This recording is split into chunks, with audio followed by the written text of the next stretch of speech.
I recall the onset of it all in shattered glimpses, like shards of shattered crystal capturing scenes that refused to align.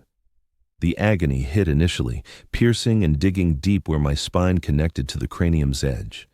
Next came the metallic tang overwhelming my tongue, not crimson fluid, but an ancient chill, reminiscent of tracing the surface of a starship's exterior after it had journeyed through the interstellar voids. Back then, I was known as Arvin Creel, a simple laborer at the docks, hauling containers, tallying fasteners, an unremarkable soul on a planet fading into obscurity. Forge World Helios Secundus had once boasted of crafting chimera transports and basilisk artillery with pride, but now it's scraped by producing spare components and inferior armaments. The forge temples continued spewing their sooty plumes into the endless dusk, yet the machine god adepts murmured in subdued, anxious voices about output targets, supply distributions, and optimization directives, terms that signaled approaching famine. The Underhive district where I dwelled went by sump to some, dregs to others, but labels held no weight there. Endurance was everything. That evening's trek back through the damp maintenance corridors sticks in my mind, the far-off rumble of engines persisting without pause, without rest. The atmosphere carried hints of promethium fuel and corrosion. My body throbbed after 14 hours spent stacking ammo containers onto freighters headed for conflict areas whose designations remained classified to us. The assault struck out of nowhere.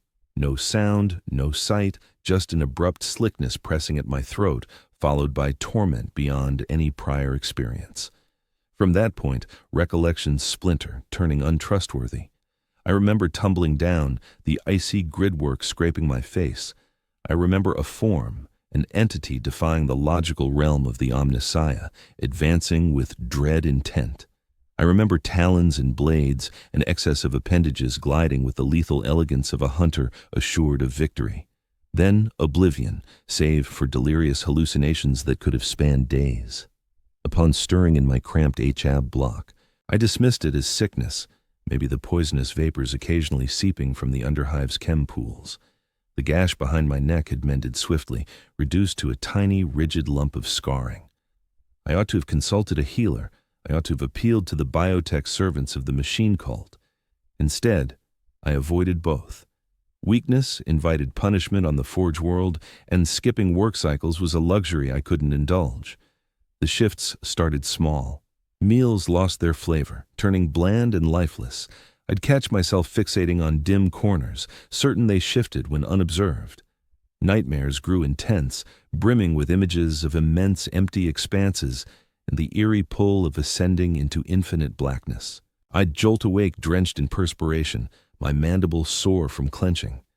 Duties at the manufactorum grew arduous. The din, previously just irksome, turned torturous. Every strike of steel against steel stabbed bolts of anguish into my head. The overseer spotted my lapses, my slackened output. 2 reprimands in 1 week. A third spelled halved allotments. I refused to let it happen. The initial lapse in awareness followed soon after. En route home via my standard path through the service passages, I abruptly found myself elsewhere, in an unfamiliar Underhive sector. My palms were damp. My palate held traces of copper and brine. 3 hours had evaporated, devoured by a mental abyss I refused to explore. Mere weariness, I assured myself, the reassurance ringing false in the deserted conduit, just the accumulation of fatigue poisons. Deep down, I recognized the deception. During that ambush, something had invaded me, implanting, incubating, altering my very essence 1 cell at a time. Alone in my squalid HAB quarters, I at last inspected my form thoroughly. My complexion had taken on an odd pallor, nearly ashen under the faint glow globes. The vessels at my forearms appeared bolder, more vivid, and peering into the fractured looking-glass with jaws parted, I noted my fangs had extended marginally, sufficient to detect. The true horror lay in the appetite, not for the nutrient paste or fabricated starch slabs that formed our daily fare. This was an unnamed yearning, a compulsion for an undefined essence. It clawed from within, a symbiote insistent on sustenance. Murmurs began to echo, not through auditory channels, but within my cerebrum. Soundless exchanges, sentiments devoid of words, veracity, expectancy, intent. I'd freeze in place for stretches, cranium cocked as if attuned to a remote dialogue before jolting alert. The voids multiplied. An hour gone here, 3 there. One time, a full day slipped away, and I resurfaced in the Underhive's profoundest bowels, amid passages forsaken even by the Forge World's most forlorn dwellers. My garb was ripped. Coagulated crimson flecked my nail beds. I refrained from speculating on its origin. That should have been my cue to terminate it. A plasma A hasty end could have come if I'd mishandled the power lines badly. Alternatively, I might have sought out duty in the deadliest sections of the toxin pits, where survival spanned mere weeks. The logical side of me, the remnant of my human self, recognized that a dire transformation was underway, turning me into a host for an alien entity. Yet another aspect was emerging, gaining power daily, and it blocked any notions of ending it all. It murmured of endurance, of destiny, of the splendor awaiting once the constellation shifted and the immense consumer descended to devour everything. 63 days post-assault, I encountered one of my fellow changed beings. During my clearer moments, I'd started roaming the lower levels, pulled by baffling urges to unexplored zones. In what had probably served as a backup plasma control room, now forsaken for ages, they appeared. 3 shapes, bent and twisted, their forms trapped midway between man and monstrosity. One clung to shreds of a factory worker's garb. Another sported the mechanical limb of a servotech. The last showed deeper mutation, its cranium stretched, mouth widened to fit an excess of fangs. No verbal exchange passed between us, but a surge of mutual awareness hit me like a tide, a mental bond of shared bloodline. My lingering humanity shrank back in revulsion. That emerging essence, however, experienced belonging for the first time. Quote, I questioned, my tone echoing oddly remote in my hearing. The one bearing the cybernetic limb drew near. Its motions jerked unevenly, as if still mastering the shifts in its physique. As it extended a hand toward me, I noticed the digits merging, skin toughening into a shell-like material. Quote 1-1. It rasped. The syllables dragged, shaped by a tongue no longer quite mortal. Quote 2. Quote 3-3. The being cocked its head in a gesture eerily unnatural. For our creators, for the swarm that craves, for the vast consumer. Those phrases resonated in me, despite never hearing them voiced before. On an industrial planet like this, some truths stay locked away, seen as threats to output and spirits. Still, tales seep into the depths like poisons in aquifers, murmurs of stellar abominations, of planets ravaged, drained of every living thing, abandoned as empty shells floating in emptiness.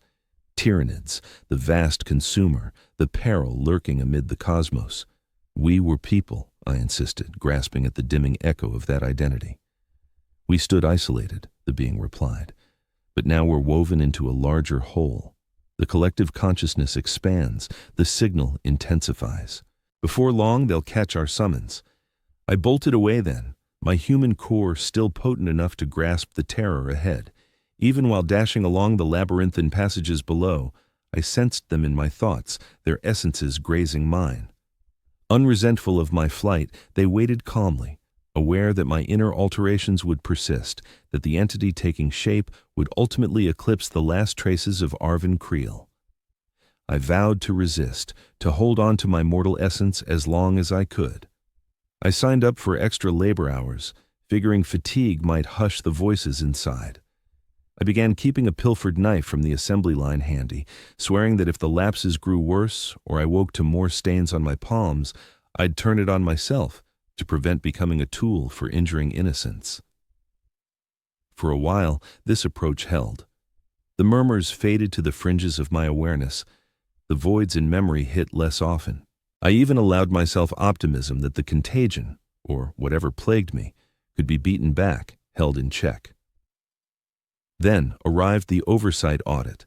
Once per orbital year, envoys from the Adeptus Mechanicus would arrive from the high towers to evaluate efficiency and supply use across the Forge world. These periods bred anxiety and dread. as the unfit or surplus faced reassignment to riskier tasks, or worse, breakdown into raw materials via the body render vats.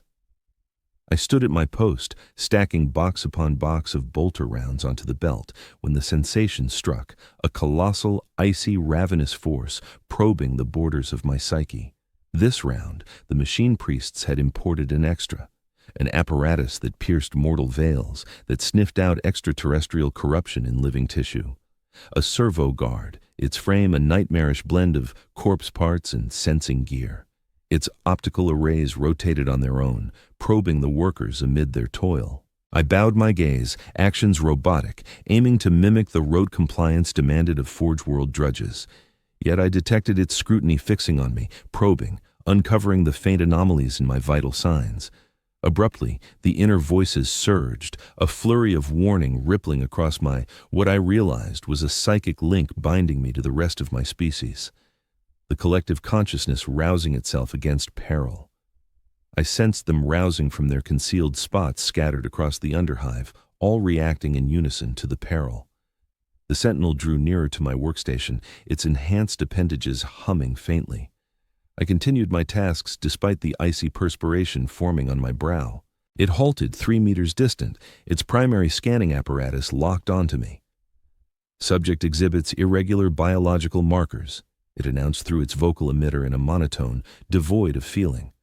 Suspected alien taint identified. Subject must be quarantined for additional scrutiny. A pair of guard servitors peeled away from their wall stations, advancing to encircle me. I had mere moments before they'd pin me down and drag me off to the biolabs for vivisection and study. Being uncovered wouldn't just end my life. It would trigger a full purge of the Underhive district. A purge that would slaughter thousands, encompassing any fellow bearers of this same corruption. The remnants of my human self, Arvin Creel, the lowly dockhand, yearned to yield, to admit everything, to alert the Forge world to the contagion seeping through its deepest strata. Yet, that fragment of me no longer held sway. The metamorphosis hit me with startling swiftness. My sight grew keener, hues intensifying, odors sharpening. I picked up the whir of actuators in the guard units, discerned the rhythms of their code. My sinews coiled, abruptly more powerful and nimble, and at last, the bodily shifts emerged completely. My digits stretched into talons, my mandible loosening to fit the fangs now crowding my jaws. I acted on pure reflex, guided by the impulses sown by whatever had assaulted me in the shadows. The initial guard servitor crumpled before it could respond, my fresh talons slashing apart the junction of its flesh and machinery. The other one lifted its shock prod, but it was built to handle baseline humans, not the monster I'd turned into. The sentinel posed the real threat. It unleashed a pulse from its built-in laser emitter, the ray searing my arm as I dodged aside. The agony felt remote, irrelevant. I sprang forward, bridging the gap in one leap, and savaged its detection cluster, shredding the fragile gear that had exposed my essence. It was only then that the cries registered, the other laborers, beholding my shift, my savagery.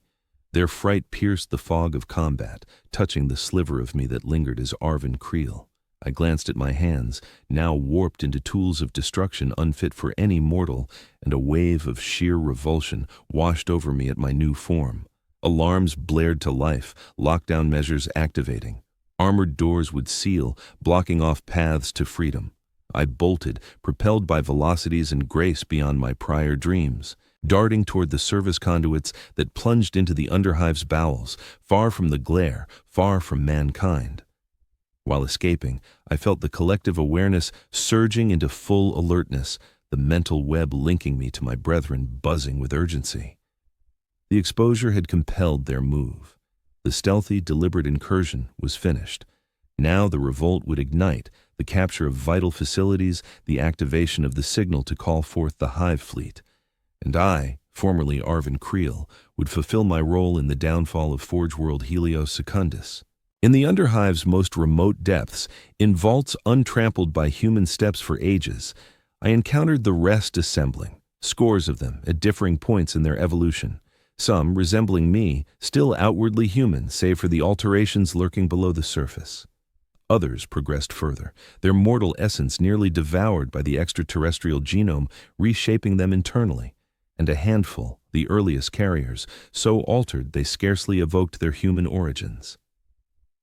Dominating the cavern's heart loomed the patriarch, the pioneer of our lineage on this planet, the source from which every strain had propagated. It towered enormously, at least double a man's stature. Its frame, a nightmarish fusion of Genestealer and human features, warped across eras of selective propagation. 4 limbs, each tipped with lethal talons, a cranium stretched to shelter the swollen intellect that anchored the collective awareness, gaze bearing an otherworldly cunning, timeless and icy, wholly alien. I advanced alongside the group, pulled by an irresistible urge. The patriarch extended its dominant arms, softly, nearly affectionately resting its talons on my skull, and suddenly, the torrent of the collective awareness slammed into me like a deluge. I witnessed the scheme spanning years, the methodical penetration of the Forge World's subterranean tiers, the precise turning of essential figures, the subtle undermining of surveillance networks and defense measures, all geared toward readying the moment when the hive flew they would come soon. Attracted by the psychic summons of countless infected brood minds pulsing as one, I glimpsed the doom awaiting mankind on this planet, devouring, assimilating, breaking down every scrap of organic matter to sate the endless craving of the tyrannid hive. And I perceived my place in this cataclysm, the reason behind my transformation. The remnants of my humanity shrank back in revulsion, attempting to cry out, to resist the fate being imposed on me. Yet that fragment was fading rapidly, overwhelmed by the broodmind's unyielding dominance. I existed no longer as a separate being, but as a mere component in an immense entity, one chord in a chorus of annihilation. Upon the patriarch's dismissal, I dropped to my knees, trembling under the vastness of the insight bestowed upon me. Fellow hybrids around me underwent the identical sharing, the same unveiling of their mission. Some shed tears, others emitted strange chittering and otherworldly delight. Everyone embraced it. "Our era of concealment ends now," declared a more evolved hybrid, its words a grating mimicry of mortal language. "The Mechanicus senses us already. We need to hasten the schedule." "The signal hasn't reached peak intensity," countered another. "Should we summon prematurely, the hive fleet might overlook our call." The patriarch uttered a complex sequence of snaps and whispers, requiring no interpretation. The choice was final. The revolt would commence without delay. I joined an assault squad charged with capturing a key power relay in the underhive. The technicians inside would face conversion or digestion, their essence repurposed to bolster the brood. The site would be adapted, its output redirected to fuel the psychic summons drawing the hive fleet. As we traversed the service passages en route to the target, I waged a frantic inner struggle. The essence of Arvin Creel, the human remnant, rebelled furiously against the deeds I was set to commit. Visions assailed me. The workers, everyday folk much like my former self, soon to endure agony and demise by my own actions. But the hybrid essence, gaining force minute by minute, viewed them merely as quarry, as raw material to harvest for the brood. We slipped into the power relay chamber via access vents too narrow for unaltered humans to squeeze through. The graveyard shift was sparse, only 4 operators overseeing the controls. They received no alert. The initial victim perished instantly, unable to pivot from his console as my talons sliced through his vertebrae with lethal accuracy. The next triggered the siren, though our 3rd squad member had already crippled the comms array. The klaxon howled pointlessly, its alert trapped within these walls. The 3rd operator resisted with unexpected vigor, brandishing a massive spanner like a club. Briefly, my lingering human side wished for her flight, for her to alert the rest. Then our 4th assailant plummeted from above, slamming her down with crushing force. I averted my gaze as it commenced devouring her. Per orders, we spared the last engineer for transformation. The hybrid called Vex, formerly a Medicae aide prior to her change, pinned him down while I drew near. He convulsed against her hold, his gaze bulging in dread at my half-mutated form. "Emperor, shield me," he murmured, invoking a plea that would find no reply. I bent forward, sensing the xenobiological gland in my throat stir to life, protruding forth. The ovipositor, the conduit for spreading the contagion, a form of embrace perhaps, the ultimate desecration.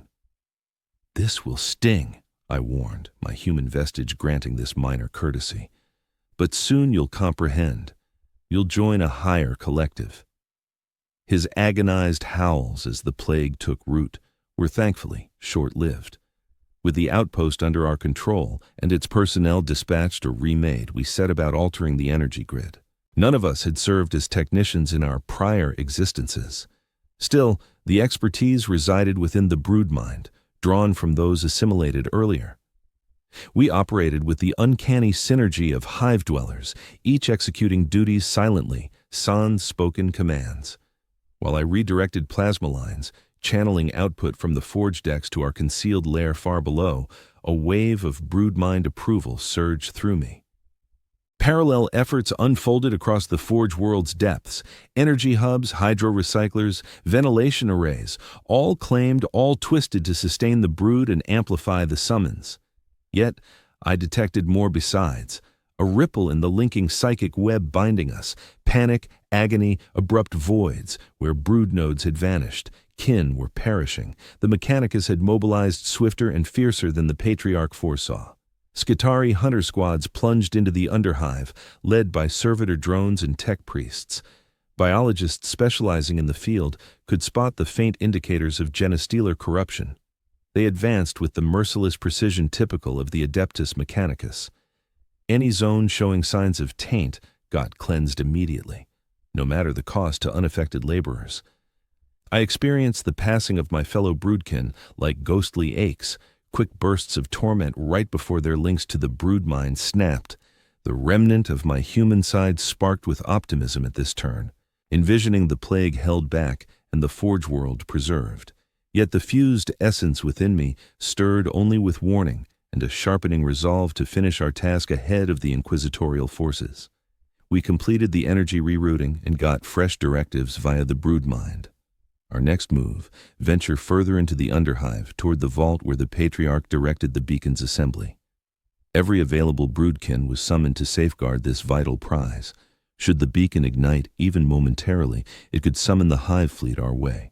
The mighty devourer would descend, rendering all Mechanicus might insignificant against its insatiable appetite. Navigating the labyrinthine passages below, I caught myself wishing for a clash with an Inquisitor squad, yearning for eradication before arriving at the beacon, hoping my end might slightly avert the catastrophe looming over the planet. But no foes blocked our path. The Inquisitors pressed on systematically, sanitizing one area before tackling the next. We stayed out front of their sweep, slipping silently through untouched regions. The beacon vault spanned a huge expanse, once home to a backup plasma core, now abandoned and ignored by the surface tech priests. The core's shell had been hollowed out, repurposed into a monstrosity that mocked both mortal design and beauty. Flesh from harvested or cultivated victims merged with scavenged parts from Forge World devices. The whole edifice throbbed independently, alive in its core. Vines of bizarre biomatter twisted over its exterior. In the heart loomed the Patriarch, its enormous bulk tethered to the beacon via fleshy conduits matching the build. Encircling it clustered the pinnacle hybrids, warped so far they scarcely evoked humanity. They undulated in creepy harmony, echoing the mental incantation already echoing in the brood mind. We joined the perimeter ranks of the assembly, lending our mental tones to the swelling refrain. The energy mounted, mental strain mounting as additional kin fueled the ritual. The beacon quickened its rhythm, bio-elements surging with fresh circulation, tech segments whirring under escalating current. Suddenly, it hit me, a colossal, remote intellect shifting focus to our summons. An entity timeless and vast, icy as interstellar emptiness, ravenous without end. The hive mind, collective psyche of the Tyrannid swarm, had caught our signal. A filament of its perception spanned the gulf, brushed our brood mind, and confirmed the plea. They were en route. What lingered of Arvin Creel in me ached to howl, to mourn, to fury at our actions. But that fragment was now a faint echo, nearly drowned by the overriding hybrid identity. In its place rose fulfillment, A drive realized. The great devourer approached, and we, its vanguard, awaited integration into its flawless whole. The ritual peaked, the psychic signal flaring with force, palpable to even the unattuned. The vault's atmosphere rippled, existence itself rattled by the might we directed. The patriarch quaked in apparent bliss, its bond to the overarching tyrannid psyche raw and immediate for an instant. Then the reply arrived, not mere recognition, but guidance. Streams of intricate information poured into the brood mind, beyond my half-altered grasp, to parse entirely. The patriarch took it in, distilled it, and passed on basic outlines to us. I grasped the essentials. The hive fleet was redirecting. It headed for Forge World Helios Secundus, though the Vanguard's quickest ships might need up to a full year to arrive. Our duty: endure that span, keep infiltrating, erode the Forge World's barriers from inside, ready it for devouring. The ritual eased off, the beacon's throb settling into a steady beat. It would keep broadcasting, a persistent beacon. The signal that the hive fleet could trail through the emptiness had faded. That powerful initial flare, which first drew their focus, was done. What followed was the drawn-out period of anticipation.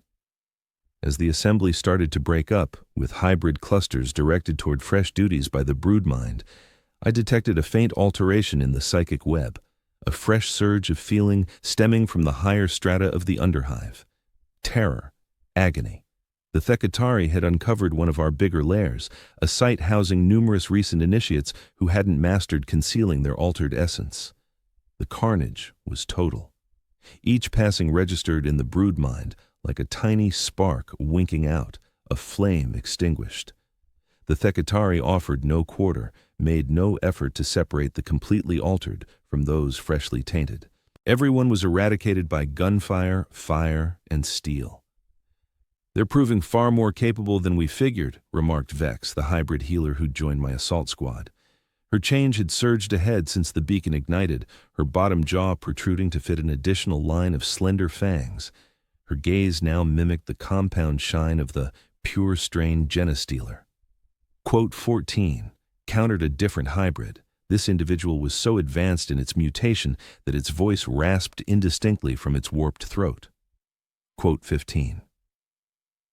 Yet I could feel unease spreading across the brood mind. The Thekatari advanced swifter than projected, their cleansing more exhaustive.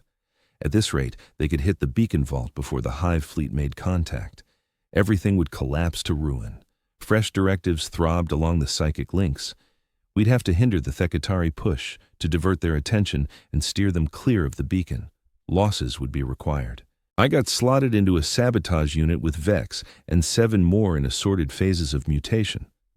Our plan: launch a raid on a key manufactorum deck, pulling Thekatari troops from their systematic combing of the underhive.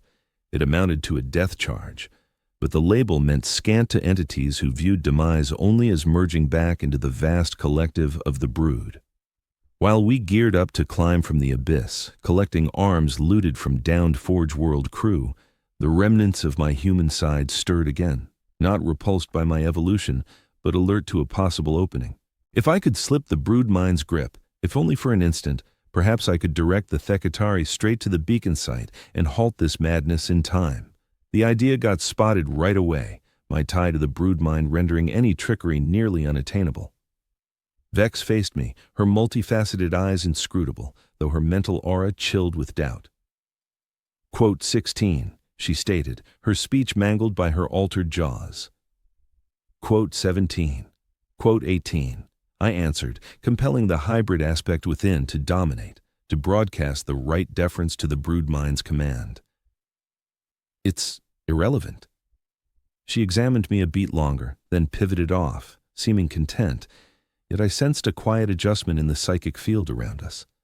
The broodmind now observed with sharper intent, poised to catch any hint of defiance. Whatever shot I'd had, if it was ever real, had vanished. We pressed on through service conduits and abandoned passageways, steering clear of the primary paths teeming with Thekatari sentries. The deck we aimed for was a weapons fabrica, where laborers pieced together bolter rounds in last packs for shipment to Astra Militarum units across the sector. Hitting a spot like that carried heavy import, guaranteeing a swift and massive Thekatari counter, yanking their numbers from the underhive, and buying fellow brood members moments to shield the beacon better. As we closed in on the higher tiers, my awareness started shifting. Noises sharpened, hues intensified, sensations relayed details they'd never conveyed in my human days, scent traces revealing moods and origins of those who'd traversed these zones. My limbs thrummed with coiled vigor, primed to unleash motion at velocities no unaltered mortal could rival. The metamorphosis was speeding up. Any fleeting sway my human fragment could claim was dissolving fast. Before long, nothing would linger of Arvin Creel except echoes stored within the hybrid entity that had supplanted him. We arrived at the entry to the manufactorum deck, a service panel leading into a backup depot for spare pieces.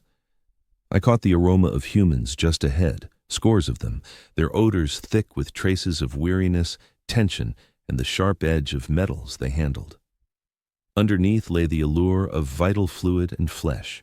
Raw material ripe for the urge to nourish our clutch surged within me, abrupt and all-encompassing, not the familiar throb of mortal appetite, but a raw, devouring force that transcended mere survival, morphing into the very core of my being.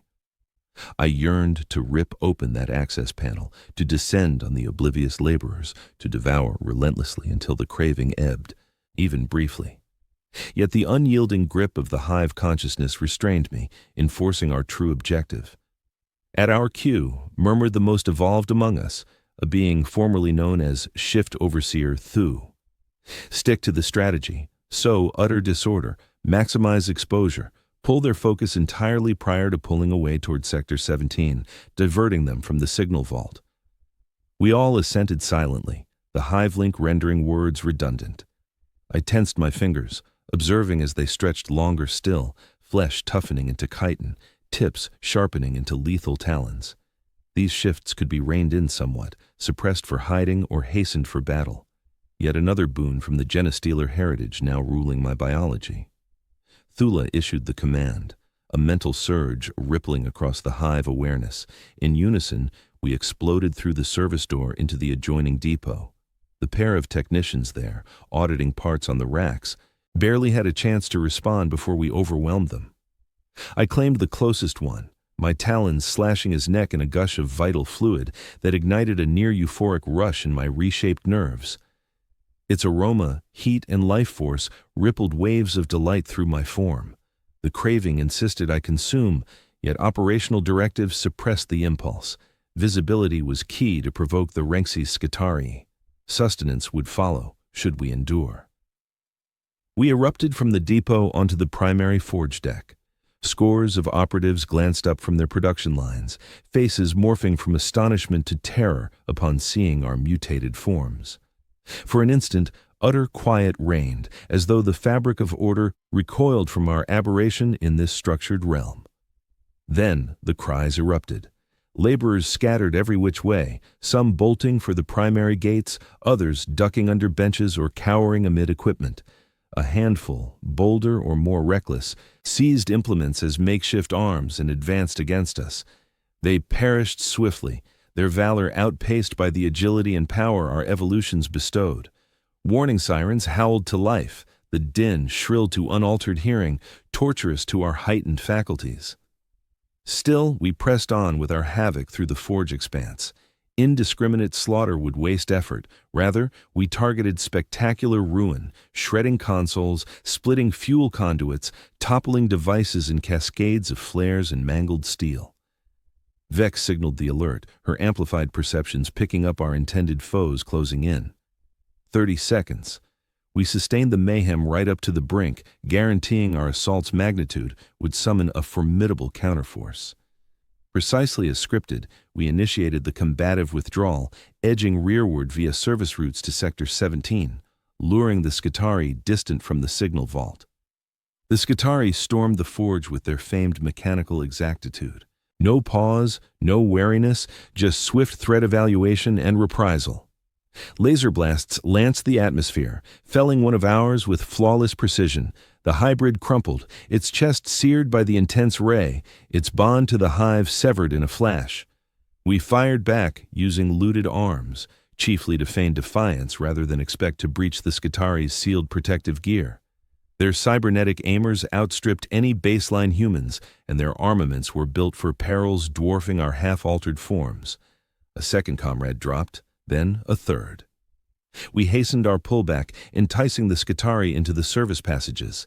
The narrow confines favored us, restricting how many could aim at once.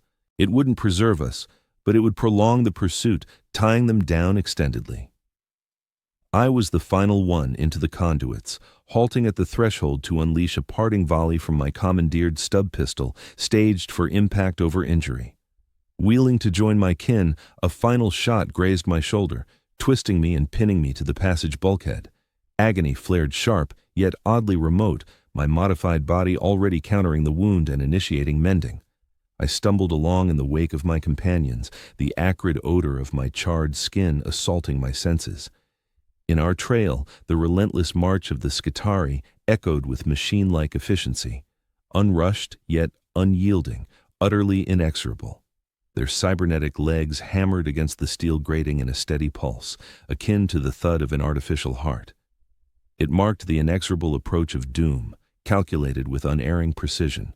We plunged further into the service corridors, twisting through bends and forks that appeared haphazard, but truly adhered to the collective guidance of the hive consciousness.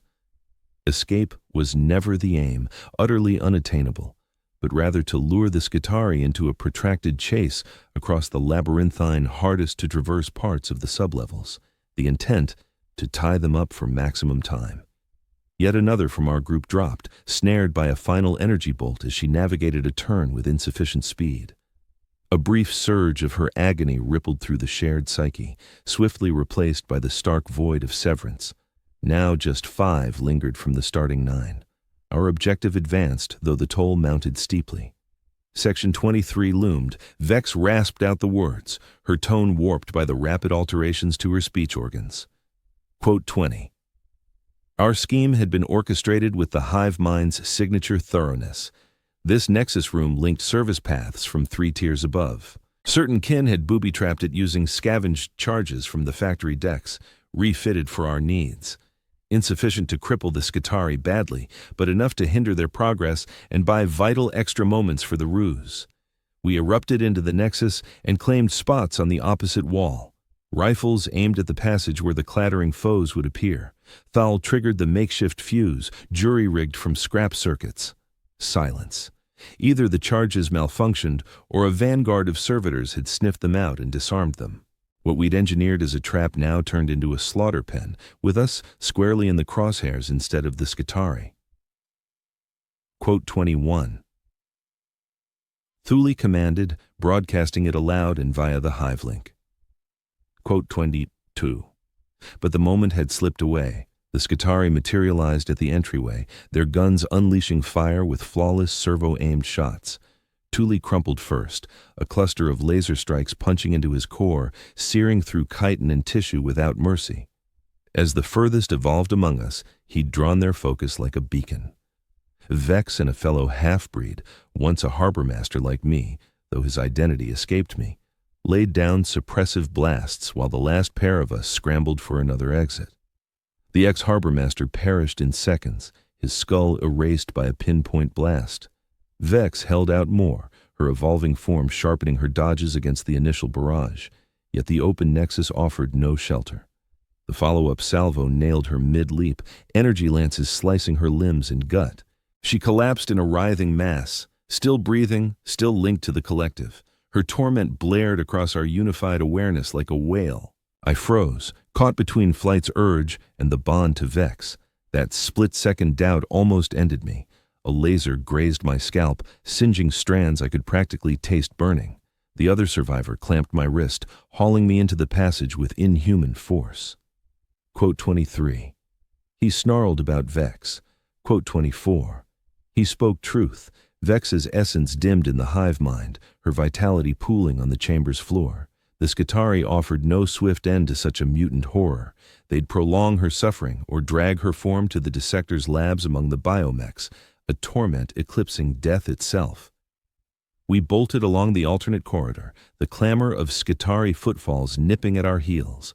The ploy succeeded in pulling them from the signal vault, yet the price exceeded forecasts. Merely 2 endured from the initial 9, and the hunters betrayed no intent to relent. Quote 25. My ally urged at the next split. Quote 26. I agreed, grasping the tactic.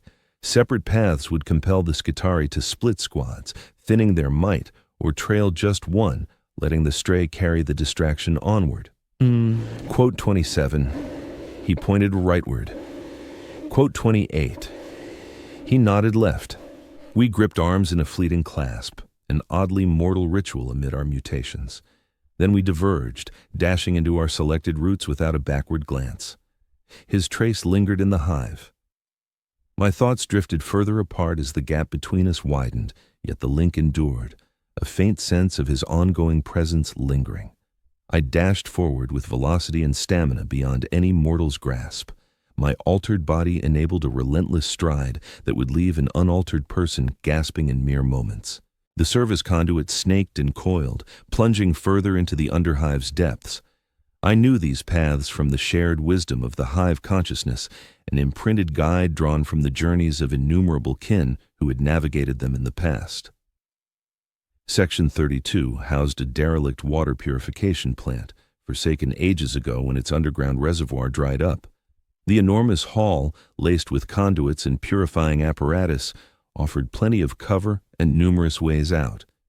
Reaching it ahead of the pursuers might let me shake them off amid the maze-like guts, dragging out the pursuit for what could stretch into hours. A jolt of agony ripped through the hive consciousness, followed by the stark void of severance. My ally had been detected and slain. The Kari must have divided their hunters effectively, or more probably opted to shadow his path over mine. Regardless, he was lost, leaving me as the last of our decoy squad. I drove myself onward, disregarding the fire in my limbs and the pulsing ache from my recently injured arm. The portal to Section 32 loomed nearby, a sturdy barrier meant to seal off floods during total breakdowns. It hung ajar, wedged by buildup from endless years of decay. I forced my way past the opening, the frame grating along my toughened hide. Inside sprawled the purification complex, immense and resonant, its roof vanishing into shadow above. Time-worn purifying vats lined up like mute guardians, coated in layers of eons-old grime. Ducts of every scale webbed the area, some spacious enough for a person to stride inside, others tight for even slithering through. An ideal setup for a prolonged cat and mouse with the Kari. Yet, as I halted to steady my breathing and plot ahead, I sensed a ripple in the hive consciousness. A turn in the group perception, a fresh wave of feeling surging via the mental web. Panic, haste. The Kari had shifted tactics. Though some kept after me and the other decoys, a major contingent had veered off, aiming straight for the beacon vault. In some manner, they had pinpointed it. The realization struck like a solid impact. Our efforts would amount to nothing. The beacon faced ruin before the swarm fleet arrived. The mighty consumer would bypass this planet, oblivious to how nearly its offspring had paved the route. The remnant of my human self, what lingered of Avon Creel, stirred with a flicker of optimism at this turn. The Forge planet could endure. Countless billions might evade the nightmare of being devoured by the tyrannid horde. But that sliver was tiny now, dwarfed by the fused essence that had claimed me. The overriding core of my mind knew only defeat and an urgent drive to avert disaster. Fresh directives throbbed across the hive consciousness. Drop all distraction maneuvers. Every remaining kin must rally at the beacon vault to shield it from the Kari onslaught. It promised a final defense with slim odds against the advanced arms and strategic prowess of the Mechanicus troops. No other path existed. The beacon demanded safeguarding above all. I abandoned my intended refuge and veered toward a service hatch that would guide me back into the underhive's core layers. The Kari on my trail would probably scour Section 32 for a while before noticing my reversal, buying me time to reach the beacon vault first. As I hurtled along the winding ducts, the hive consciousness tightened, honing in. Kin from every corner of the underhive funneled toward one spot, their personal selves merging into unified resolve. The patriarch summoned us to battle, to offering, to dying in devotion to the mighty consumer. I pressed on until my chest seared and my frame begged for pause, propelled past usual limits by the enhanced vitality coursing through my remade form. Fellow kin merged with my path as the beacon vault drew near, slipping out from branch corridors and entry vents, all pulled by the identical mental call. No one uttered a sound, none required it. The hive consciousness bound us in intent more seamlessly than speech. We gained the beacon vault's edge to see barricades already taking shape. The advanced hybrids, wielding greater power and innate armaments, had ripped up chunks of flooring and bulkheads. Hybrids rushed forward to erect barriers along the primary access passages. Some took up spots on high ledges and service walkways, clutching makeshift armaments in anticipation. The most recent recruits, those who still retained much of their human features, received whatever guns could be salvaged from the gear of fallen Forge World staff. In the heart of the room, the signal device throbbed with mental force, its beat accelerating compared to earlier. The leader loomed next to it, its enormous body further mutated since my previous encounter. The link to the overarching swarm intellect had hastened its development, drawing it nearer to the primal hybrid archetype from which every mixed form ultimately sprang. It glided with eerie fluidity through the ranks of guardians, making fleeting contact with each, strengthening the mental tie that bound our entire group. Upon arriving at my side, its taloned grip settled atop my skull, echoing our initial encounter. Yet, on this occasion, rather than glimpses of what was to come, something different surged into me, an order, a mission, the ultimate duty in the vast scheme of the hive psyche. My assignment was within the core protective ring, among the final shields separating the Qatari gaze from the device itself. This stemmed not from any unique ability or power I held, but from the precise point in my metamorphosis, poised midway between mortal and fused, that fitted me for a distinct function. Should the perimeter lines collapse, should the Qatari storm the space, my counterparts and I would initiate a devastating surge within the signal. The ensuing mental blast would prove potent enough to contact the nearing hive fleet. Regardless, if the device shattered in the effort, it would serve as a fatal alert instead of an ongoing summons, yet it could suffice to steer the ultimate consumer toward this planet. Such a strategy ensured doom for everyone inside the area, the leader included. But personal endurance held no value when devoted to the hive psyche. We functioned as elements in a larger entity, replaceable for the sake of the entirety. I assumed my spot close to the device, joined by 5 fellow fused beings at a comparable phase of change. We linked straight to the signal's operating systems, both via organic conduits fused to our skin and mentally via our tie to the hive psyche. At the designated instant, we would funnel our vital essence into the device, prompting it to unleash its stored mental might in one tremendous surge. Initial alerts of the Qatari advance rippled via the hive psyche, a wave of unease from the farthest sentinels. The Mechanicus troops pressed on with their characteristic calculated efficiency. Machine servants scouted ahead of the bulk to chart the ground and pinpoint guard spots. Our traps felled a handful of these probes, yet insufficient to notably hinder the push or block the data from alerting the Kari leaders. The initial true clash erupted at the perimeter barrier, a rough assembly of mangled steel and rubble obstructing a key entry corridor. The fused kin stationed there, mainly fresh inductees bolstered by several advanced hybrids for melee prowess, mounted a savage stand. However, facing the advanced arms and program strategies of the Qatari, they waged an uphill struggle right away. Each casualty registered in the hive psyche as a faint icy void.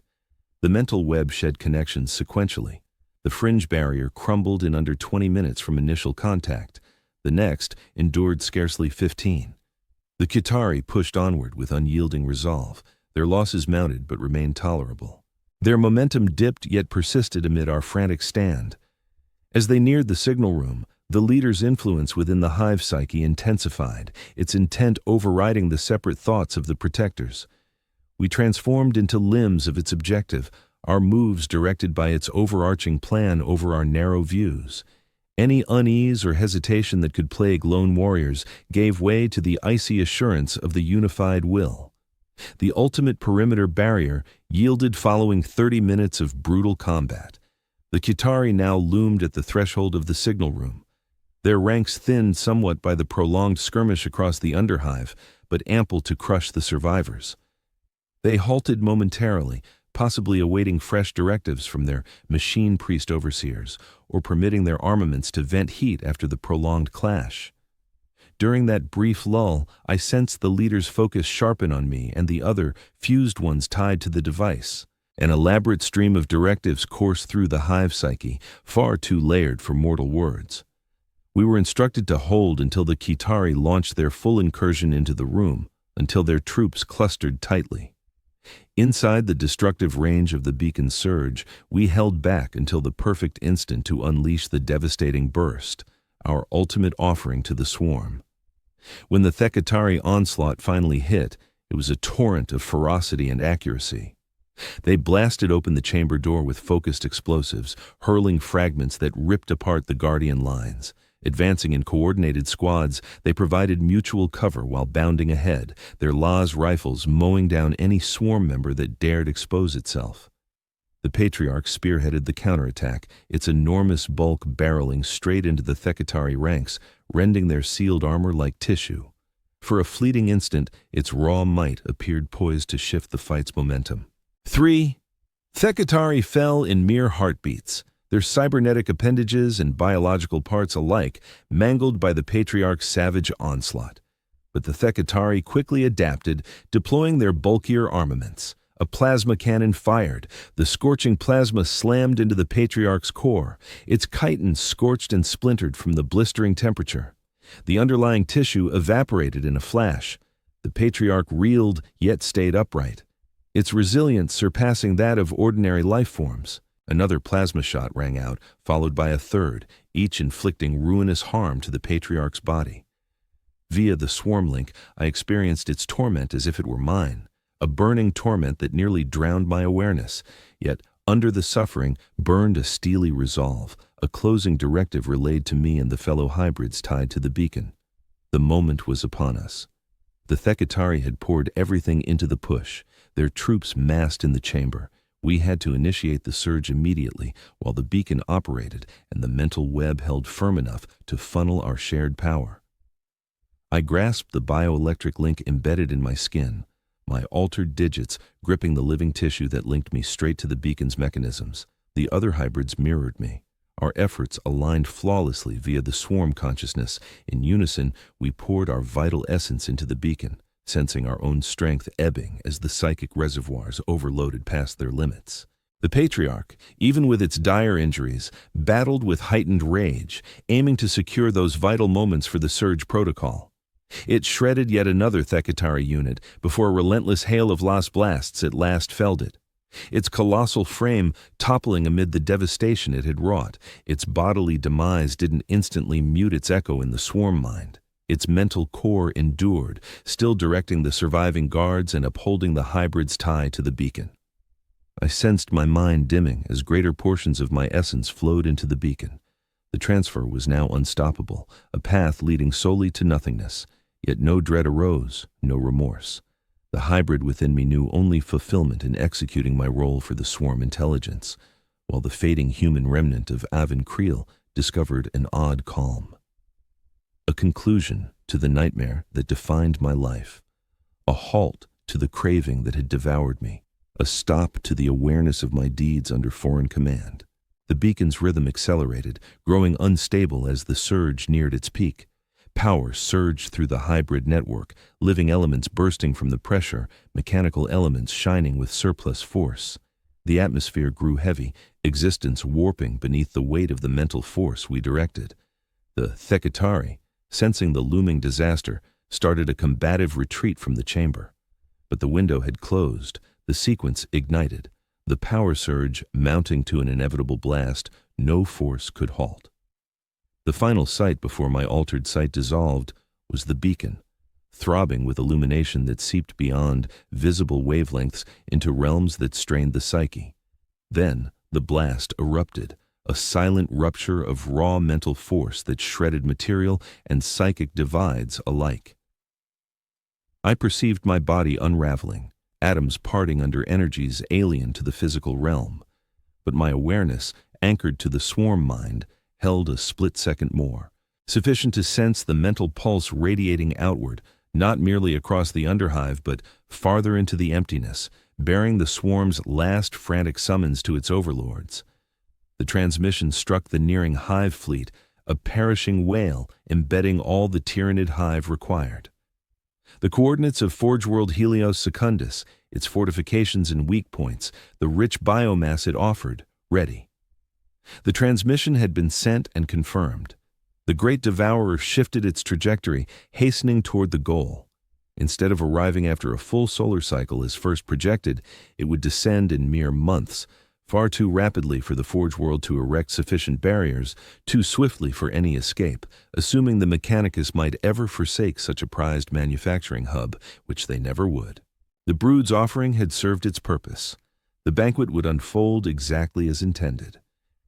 As my awareness faded away entirely, the final remnant of the entity formerly known as Arvin Creel experienced an instant of sheer terror over our deed, over the catastrophe we had guaranteed for this planet and every soul upon it. Yet that dread was engulfed by the immense expanse of the brood consciousness, a lone, jarring tone lost amid an orchestra of extraterrestrial intent. My final notion, prior to the brood mind relinquishing its grasp on the shreds of my existence, posed a riddle devoid of resolution.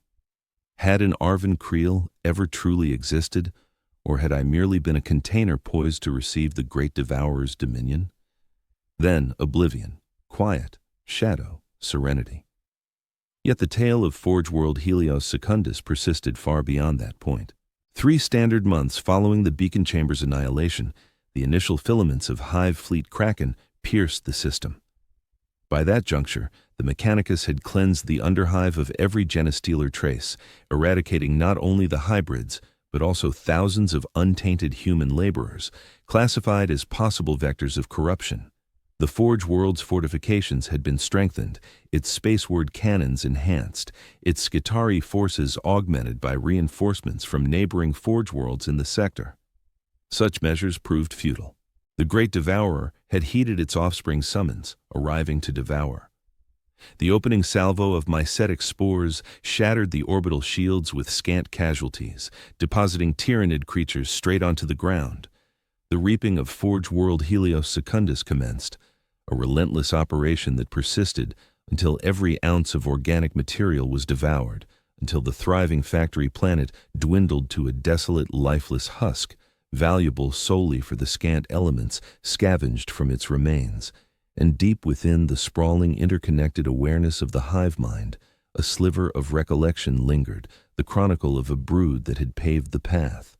The existence and demise of a hybrid once called Arvin Creel, a mere dockhand. Mere data entries in the ceaseless equation of devouring that propelled the Great Devourer through its perpetual craving.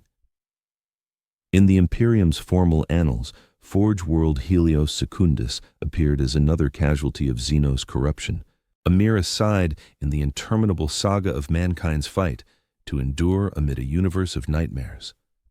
Scarcely anyone would recall its designation, even fewer would grasp the reality of its collapse, how the foe emerged from inside prior to assaulting from the void. But I recall, for I embody the brood mind, and the brood mind embodies me. I represent the insatiable appetite. I am the stealthy saboteur. I am the signal that beckons the Great Devourer to dine. And I am heading for your world soon.